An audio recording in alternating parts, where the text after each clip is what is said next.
We all know SummerSlam is the biggest party of the summer.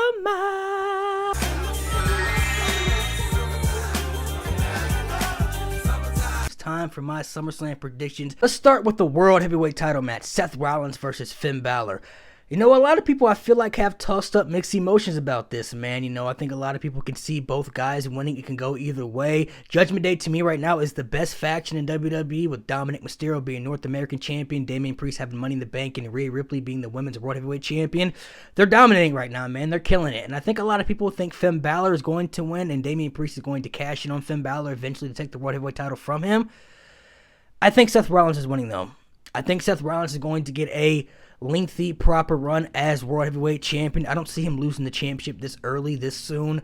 I think Seth Rollins is going to win. I think Damian Priest is going to cost Finn Balor the match by accident again, which is going to cause more friction between Damian Priest and Finn Balor, because I still think JD McDonough is going to join the Judgment Day. Even though they teased it a while ago and he hasn't been on TV in a while, I still think that's, going to be something that happens. Triple H usually isn't the guy that does something on TV and just, kind of scrapes it off the board and forgets about it. I think JD McDonough is still going to join the Judgment Day eventually, and I think the friction between Finn Balor and Damian Priest is going to increase after SummerSlam, because I think Seth Rollins is going to win. Let's talk about this women's triple threat match. Asuka defending her championship against Bianca Belair and Charlotte. Honestly, I hope my prediction is wrong, but I got Charlotte Flair winning.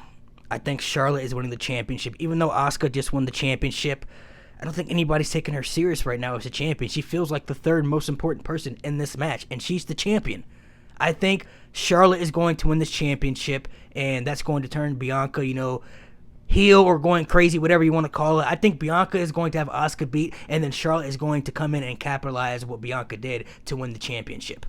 I don't want Charlotte to be the champion, because she doesn't need to be the champion, but that's what Charlotte does. All her storylines are evolved around the championship. It has been since she's been on the main roster, and I think Charlotte is winning this match, and that's going to set up, something bigger for Charlotte and Bianca down the road. Brock Lesnar versus Cody Rhodes, man. I'm really looking forward to this match. I like the feud they've been having. I really wish there was a stipulation, though, to this match, because I felt the feud was personal enough to add a stipulation, especially after Brock, broke Cody's arm. But no stipulation, just a regular match here. I think Cody Rhodes wins. I think, they're going to have Cody be the world champion eventually, to finish the story, as he would say. And I think, he's going to beat Brock to get that satisfying victory. The only way I could see Cody losing if, somebody comes out to interfere to help Brock win. I've heard rumors that possibly that Cody could go into a feud with Bray Wyatt. I don't know how I would feel about that if Bray Wyatt, cost Cody Rhodes the match and then Cody and Bray Wyatt went into a feud. I feel like that could be a recipe for disaster, because neither guy, I think, could afford to lose that feud. It could be, like WWE backing themselves into a corner, which you've seen them do multiple times. I don't really think that would be a good idea personally, but all around, I have Cody Rhodes winning. This Slim Jim Battle Royal, man. We don't know who all is going to be in it. We know LA Knight's going to be in it. We know Alpha Academy and Sheamus are in it. That's about it as of right now. LA Knight is the obvious answer. I don't think he's winning, though. I know he should win, and I think, he has to get this win, but I just have that feeling that WWE is going to not give the fans what they want again, because they have a pattern of doing that with people that get over themselves, and the fans want to see succeed and get something, and the WWE teases it, and they don't do it. They did it with Money in the Bank. They did it with the U.S. title for LA Knight. It didn't happen. I think third time's going to be a strike. I think the winner of this match is going to be a surprise return. Like, I've heard Carlito's name thrown out there. I could see that happening. Maybe like Omos shows back up and wins it. I could see maybe something like that happening, because maybe Omos goes into the faction with Bobby Lashley and Street Profits, so that gives him some kind of momentum, I guess. LA Knight should be the obvious winner, but I had that gut feeling it's not going to happen, man. Something's telling me that it's not going to happen. Drew McIntyre and Gunther for the IC title is going to be crispy like crispy chicken, man. Let me tell you, this match right here, Gunther is allergic to having bad matches, and Drew McIntyre, we know he can go in the ring too. I can't wait to see this match at SummerSlam. This honestly has a lot of potential to be match of the night. Anytime Gunther is on the card, I feel like it has a potential to be match of the night, because Gunther just delivers, man. He is one of the most dominant and greatest Intercontinental champions of all time. And I think he wins, and I think he should win to break the record to be the longest reigning Intercontinental champion of all time, because he only needs to get to September. He needs one more month to break that record.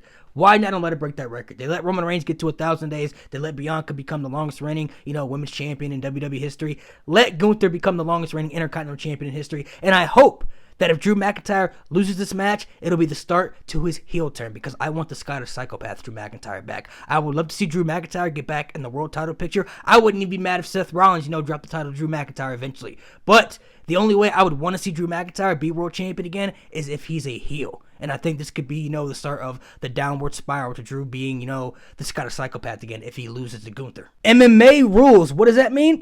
Couldn't tell you. I don't know yet either. We all gonna figure it out at the same time, I don't know if this is gonna be like an octagon. I don't know if this is gonna be in a fight pit. I don't know if they're gonna fight in the street. I don't know if they're gonna fight backstage. I don't know if the ring's gonna have no ropes. I don't know. We all gonna have to wait and see what happens, though. Ronda Rousey versus Shayna Baszler. I've heard rumors that Ronda Rousey is going to be leaving the WWE after SummerSlam, so this could be her exit match. Shayna Baszler has to win this, though. She needs this desperately, man. Like, Shayna Baszler's push on the main roster in the women's division is long overdue.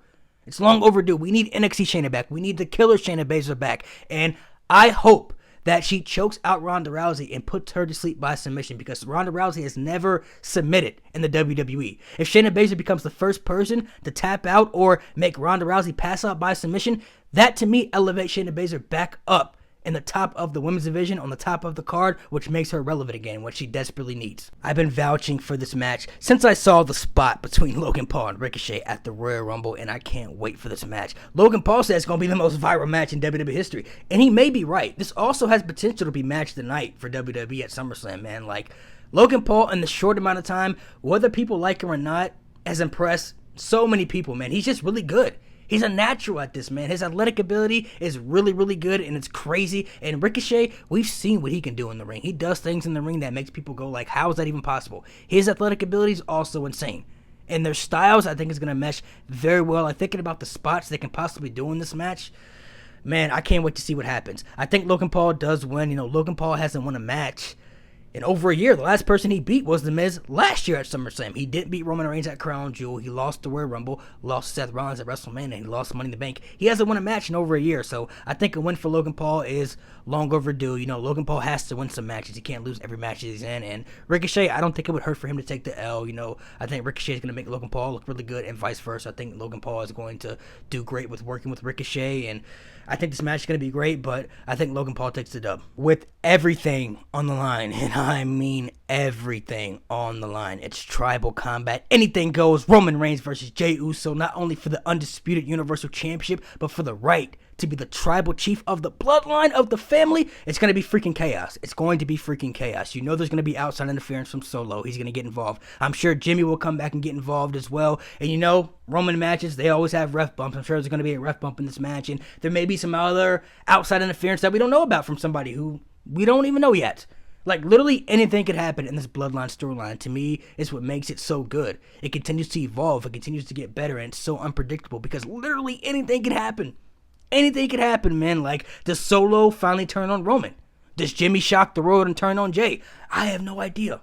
I don't know what's going to happen in this match from start to finish, but I do believe at the end, we're still going to be saying that Roman Reigns is the undisputed Universal Champion. Now let's break down some possible returns, man. I mean, does Randy Orton come back? I don't know at this point. I would love to see Randy Orton come back. Does The Rock show up? I've heard rumors that The Rock could possibly show up, but The Rock showing up has been a rumor for like 2 years now, so who knows if that's even true. I've heard some rumors and speculation that Kairi Sane and Mandy Rose are going to be coming back.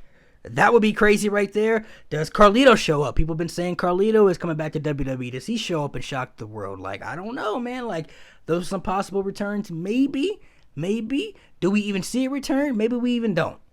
But if we do, if I had to bet, The Rock or Randy Orton would blow the roof off the place, I'm not going to lie. If we hear voices or if you smell, the place will go crazy.